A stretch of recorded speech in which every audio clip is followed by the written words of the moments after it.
Heute Morgen sind wir aufgewacht, haben das Wetter gecheckt und festgestellt, es passt. Und sind direkt wieder abgefahren. Wir haben Rasmus schon lange nichts mehr gedingst und deswegen... Biskaya war das letzte Mal. Wir haben sie extra in den Schatten gelegt, aber es war hier wohl zu warm.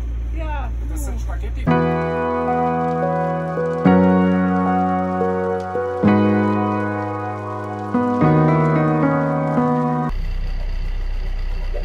wir werden mit ein bisschen Welle rechnen können jetzt, ne? Am Anfang. Ja, auf jeden Fall. Ich habe die Westen rausgelegt. Sehr gut. Wir haben Wind von der Seite. Mhm. Das heißt, du kannst in aller Ruhe vorne lösen und dann hinten lassen. Mhm. Oder soll ich das machen? Willst du rausfahren? Kann ich machen. Ja, sehr schön.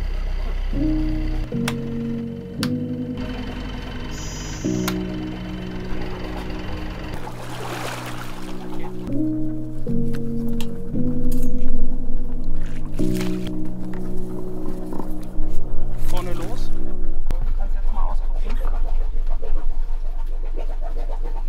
Sehr gut. Rückmeldung klappt schon mal super. Du kannst vorwärts wieder einkoppeln. Du bist. Warte, ich hänge. Auskuppeln. Okay, frei. Frei. Du kannst fahren. Wir sind frei.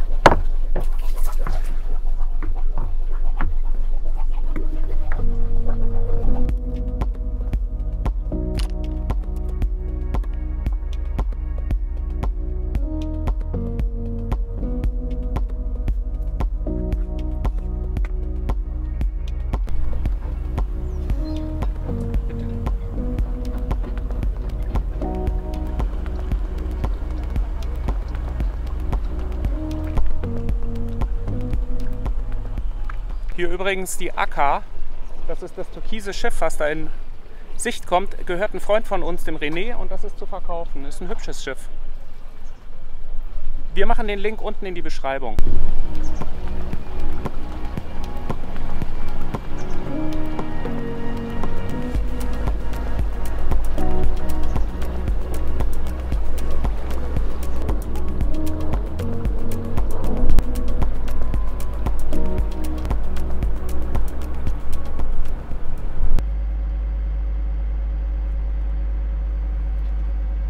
Wie viel Wind haben wir?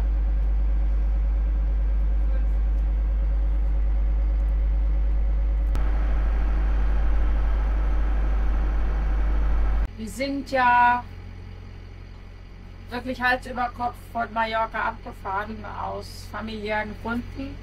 Waren jetzt 10 Tage in Deutschland und sind vor 2 Tagen mitten in der Nachtzimmer angekommen, ausgeschlafen. Heute Morgen sind wir aufgewacht, haben das Wetter gecheckt und festgestellt, es passt. Und sind direkt wieder abgefahren.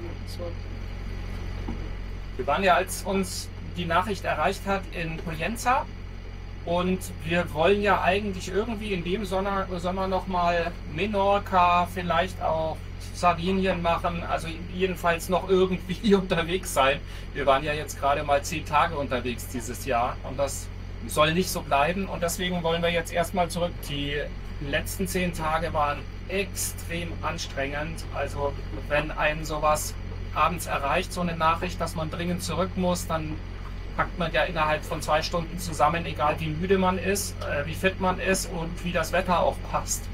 Und haben uns dann ja durch den starken Wind durchgeprügelt und waren jetzt 10 Tage in Deutschland und sind froh, dass wir wieder unterwegs sind. Ja, wir mussten so schnell packen, weil wir wussten, wenn wir jetzt nicht sofort fahren, wird der Wind noch schlimmer und wir kommen mindestens 3 bis 4 Tage nicht rüber, und das war keine Option. Es hätte auch keine Stunde später sein dürfen. Also wir wären deutlich dicker in allem drin gewesen. Wir haben auch den Motor ziemlich hoch drehen lassen, um möglichst schnell zu sein. Also wir haben schon uns bemüht, eben davon zu fahren. Ich glaube, freiwillig wären wir da nicht reingefahren. Nein, also es war die Grenze. Also vom Wetterbericht, man richtet sich ja auch gerne nach dem schwächeren Glied. Ich habe es gecheckt und ich habe gesagt, jetzt oder nie. Es wird schwierig, aber wenn, dann müssen wir jetzt. Wir haben dann noch Freunde mit einbezogen, Christiane und Dieter, die kennt ihr vielleicht von einem der allerersten Videos in der in der Nordsee, beziehungsweise im Ärmelkanal. Die hatten uns da die zitternde Hand geführt. Vielen Dank an euch beide. Und wieder mal ein ganz großes Danke an Dieter und Christiane für eure Unterstützung. Genau. Die zwei waren ja jetzt gerade mit ihrer Balu über den Nordatlantik zurückgekommen. Wir hatten ja das Problem mit dem starken Wind und hatten uns dann eben überlegt, wollen wir das überhaupt? Müssen wir das? Also ja, wir mussten. Und wollen wir das oder müssen wir 4 Tage warten? Was mir nicht recht gewesen wäre.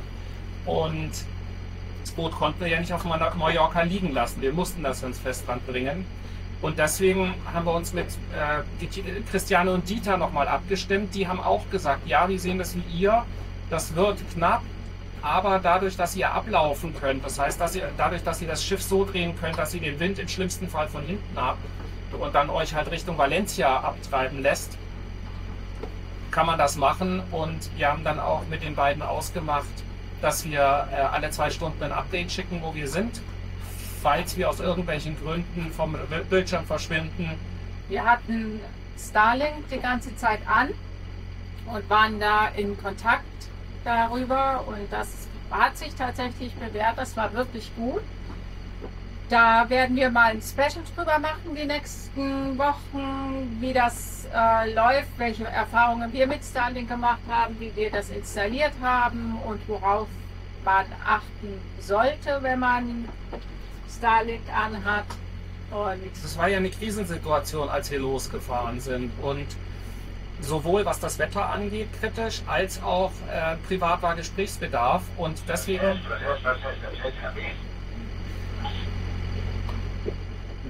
hatten wir Starlink angelassen, weil über WhatsApp kannst du telefonieren, weil das geht ja dann praktisch über Internet. Und das war sehr wichtig. Und das andere war, dass wir eben häufiger das Wetter abrufen konnten und gucken konnten, ob es was Neues gibt, ob sich der Wind, weil wir sind an der Windkante entlang gesegelt, ob sich die Windkante mehr zu uns verschiebt oder ob sie sich in die andere Richtung verschiebt und wir sogar sicher sind. ja, jetzt fahren wir erstmal wieder Richtung Mallorca. Wir werden sehen, also Cala San Vicente wird erstmal nichts aufgrund des Mistral, der ja eigentlich da drüben noch bläst. Also in der Richtung. Genau, hier ist nichts zum Glück. Wir sind hier in so einer richtigen Windschneise drin. Das hat Vorteile, es hat Nachteile. Der Nachteil ist, dass man immer rausmotoren muss. Und ja, es wird vermutlich Poyenza werden, weil wir dort noch einkaufen können. Das hat jetzt nicht mehr funktioniert. Uns war wichtiger loszufahren und das müssen wir doch noch nachholen, bevor wir uns in die einsame Bucht verlegen, wo sonst kein Mensch ist. Ja. Übrigens, wen es interessiert, die provisorischen Vibrationsdämpfer sind noch nicht repariert. Wir fahren nach wie vor mit den provisorischen Vibrationsdämpfern und das wird auch bis zum Winter jetzt so bleiben. Das sieht nämlich gut aus. Auch das Wasser im Ölproblem ist gelöst. Also wir fahren jetzt sozusagen auf einem improvisierten, aber stabilen Level. So, und jetzt werden wir mal sehen, wie weit wir damit kommen. Nichts hält so lange wie das Provisorium. Heißt so. Ja. Genau so. Schauen wir mal.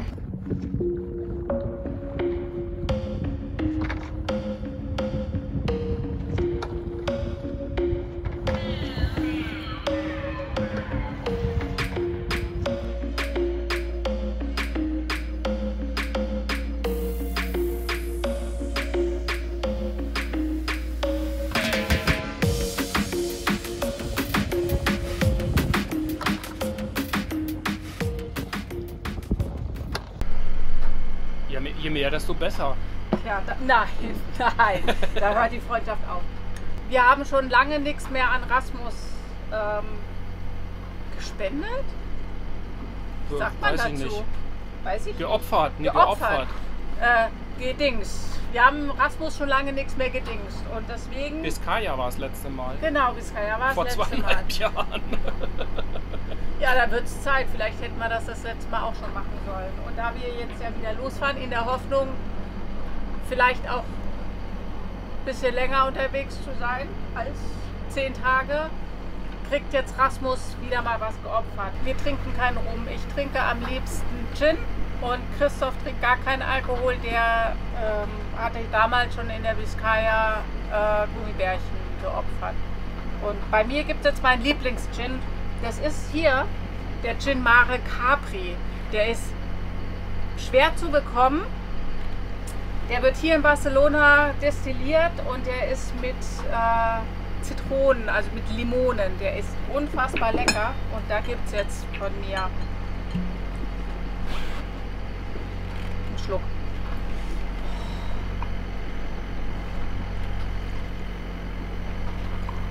So. Also wenn ihr an den mal rankommt, wenn ihr Gin mögt und an den mal rankommt, am liebsten und am besten mit dem Fever Tree Mediterranean. Die blaue Flasche. Als Tonic. Als Gin Tonic, genau. Ja, pur trinke ich, finde ich. So. Ich weiß nicht welchen Spruch, ich kenne den Spruch nicht, der ist mir auch völlig egal. Ich sag mal Rasmus, das war irgendwas mit altem Meerschwein oder sowas. Keine Ahnung. Lieber Rasmus, Poseidon und wie ihr alle heißt, ihr Wettergötter, Wasser, Meer. Bin total verwirrt. Vielleicht solltest du ihn erst trinken und dann Genau. Rasmus eingeben. Also Rasmus, Poseidon, wie auch immer ihr heißt, ihr ganzen Meeresgötter, bitte passt auf uns auf, schickt uns den passenden Wind und bitte Delfine für mich.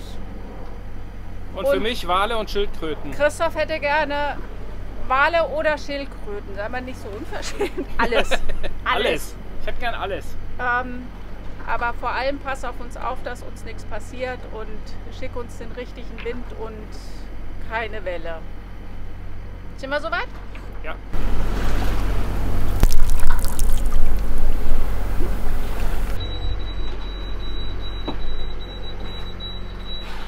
Du hast Kriegsbemalung, ne? Ja, ich habe auch schon wieder Öl an Finger.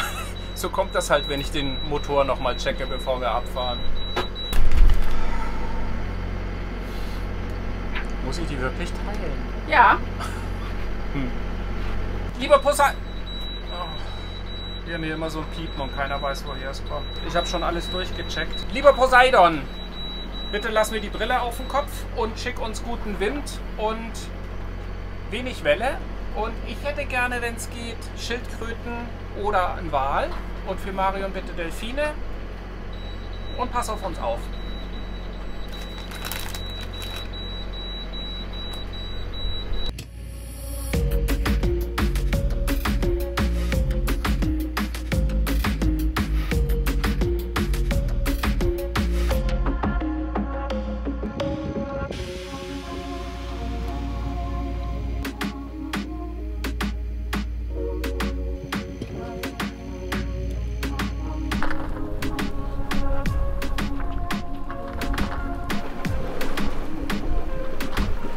Wir sind jetzt ca. 20 Meilen vor der Küste.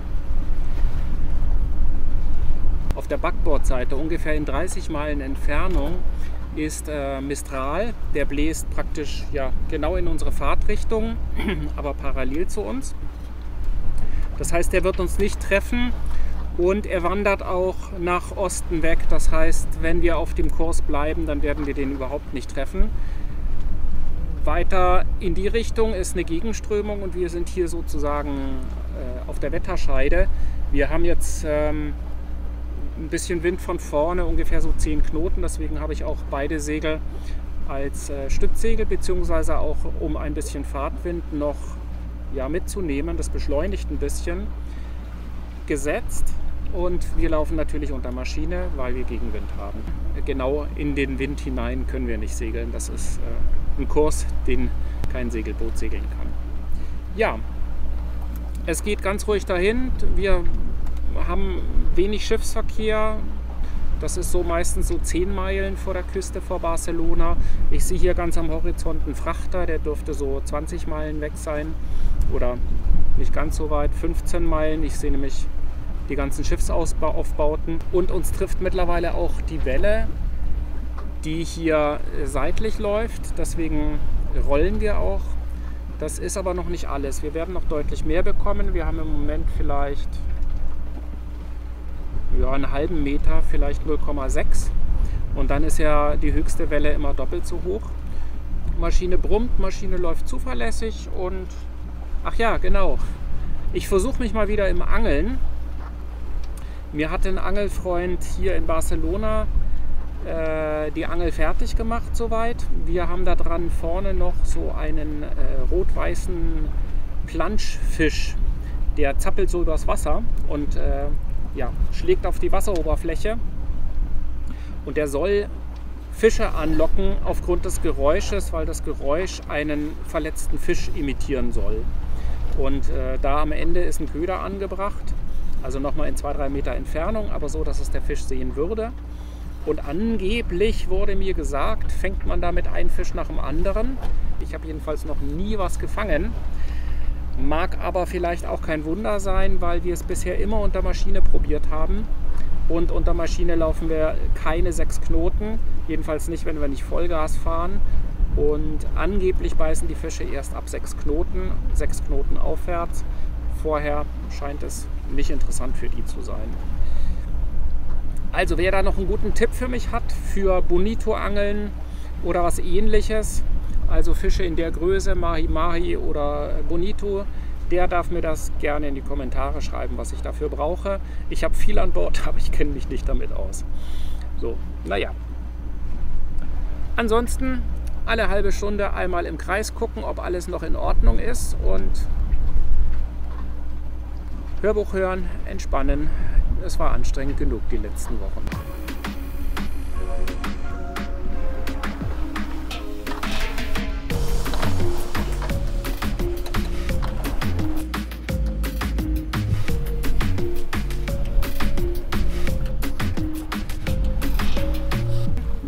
Da hinten, ich weiß nicht, ob ihr es sehen könnt, wird wahrscheinlich ziemlich klein sein, ist ein roter Frachter. Und mit dem haben wir eine stehende Peilung. Und ich gucke jetzt mal auf dem AIS und auf dem Radar nach, wie dessen Kurs ist und ob der uns eventuell gefährlich wird. Wir haben an Bord sowohl AIS als auch Radar. Beide funktionieren unterschiedlich. AIS funktioniert über Funk und Radar sind ausgesendete und empfangene Radarstrahlen. Und um AIS-Daten zu sehen, habe ich hier auf dem Plotter das einmal über WLAN eingerichtet. Ich muss aber in ein separates WLAN hineingehen und an einen kurzen Moment warten. Dann werden die Symbole der Schiffe sichtbar. Und wenn man dann das Schiff bei sich in der Nähe anklickt, dann sieht man zum einen fixe Daten, wie heißt das Schiff, wie groß ist es und wo fährt es hin, aber auch dynamische Daten, wie schnell fährt das Schiff, in welche Richtung fährt es und berechnete Daten, wo dann eben erkenntlich ist, wann begegnen wir uns, in wie vielen Minuten und wie weit wird dann die Distanz sein. Und daraus kann man abschätzen, wie kritisch das wird. Beim Radar ist es ein bisschen anders. Da habe ich die Informationen so nicht. Ich kann sehen, dass es ein Objekt gibt und kann dann auch über eine spezielle Funktion sehen, in welche Richtung sich das bewegt und auch unter Umständen wie schnell.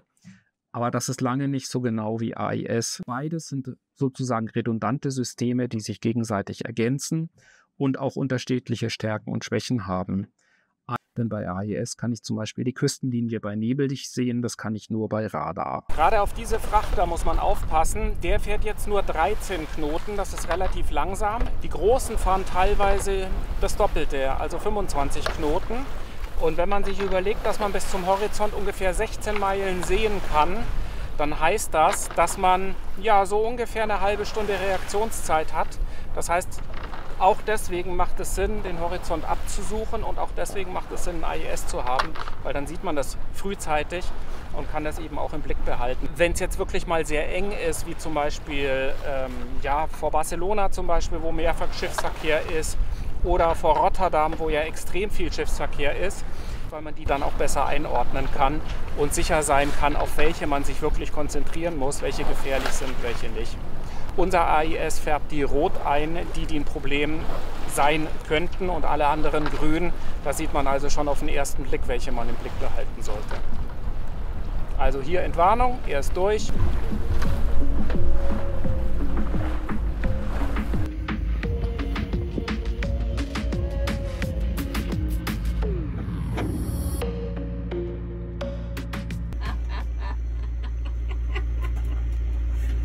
Jetzt lagen sie in der Sonne. Ja. Aber ich würde mal sagen, das ist Ein Fantasia. ja. Das ist ja nicht zum ersten Mal, ne? Du weißt es. Ich habe sie extra in den Schatten gelegt, aber es war hier wohl zu warm. Ja. Das sind Spaghetti-Fantasia. Guck dir das mal an. Ja. Pack sie in den Kühlschrank. Und dann kannst du in kleine Stücke schneiden.